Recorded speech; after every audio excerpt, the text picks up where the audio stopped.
Halo lur, kembali lagi bersama Mas Ulul di channel Mas Ulul TV, channel yang los gak rewel.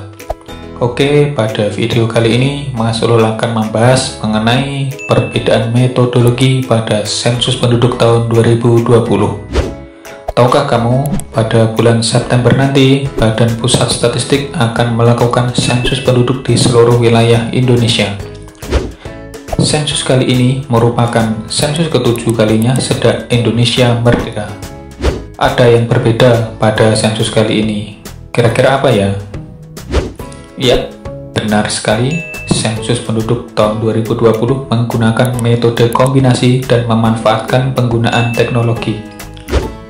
Metode kombinasi artinya BPS memanfaatkan data kependudukan dari Dukcapil sebagai data dasar dalam melakukan pendataan. Bagi yang sudah mengisi sensus penduduk online pada bulan Februari hingga Mei kemarin, pasti diminta memasukkan nomor KTP dan NIK sebelum mengisi data sensus penduduk online. Nah, KTP dan NIK tersebut berasal dari Dukcapil untuk kemudian dilakukan pengisian oleh penduduk. Itulah mengapa dinamakan metode kombinasi. Bagi yang belum mengisi sensus penduduk online, bagaimana ya? Tenang, kalian akan didata oleh petugas sensus di bulan September nanti. Saat ini, BPS tengah melakukan pelatihan bagi Koseka, dan nantinya akan ada pembelajaran kepada petugas sensus. Tujuannya agar petugas sensus memahami konsep definisi dan alur kerja selama di lapangan. Pengumpulan data sensus penduduk September nanti akan terbagi dalam 3 metode atau 3 zona, yaitu metode DOPU, non-DOPU, dan wawancara langsung. Apa sih perbedaan masing-masing metode tersebut? Oke, mari kita bahas satu persatu. Yang pertama, metode DOPU, Drop Off Pick Up. Pada metode ini, setelah dilakukan pemeriksaan daftar penduduk bersama ketua SLS dan verifikasi terhadap penduduk yang diragukan keberadaannya, selanjutnya petugas sensus akan memberikan dokumen atau drop off dokumen kepada penduduk dan akan mengambilnya kembali atau pick up setelah batas waktu yang ditentukan.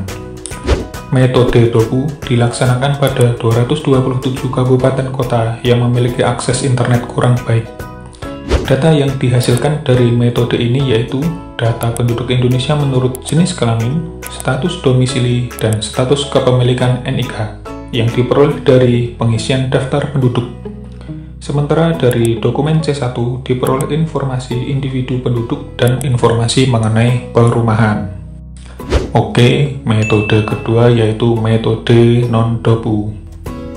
Metode ini merupakan kebalikan dari metode DOPU. Pada metode non-DOPU ini tidak dilakukan pemberian dokumen kepada penduduk, melainkan hanya dilakukan pemeriksaan daftar penduduk bersama ketua SLS dan dilakukan verifikasi lapangan secara door-to-door terhadap seluruh penduduk di SLS tersebut.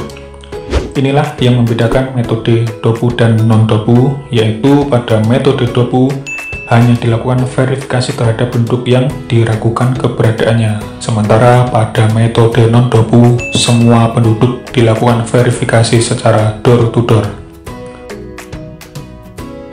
Metode non-DOPU dilaksanakan pada 246 kabupaten kota yang memiliki akses internet baik.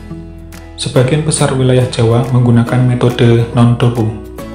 Data yang dihasilkan dari metode ini yaitu data penduduk Indonesia menurut jenis kelamin, status domisili, dan status kepemilikan NIK.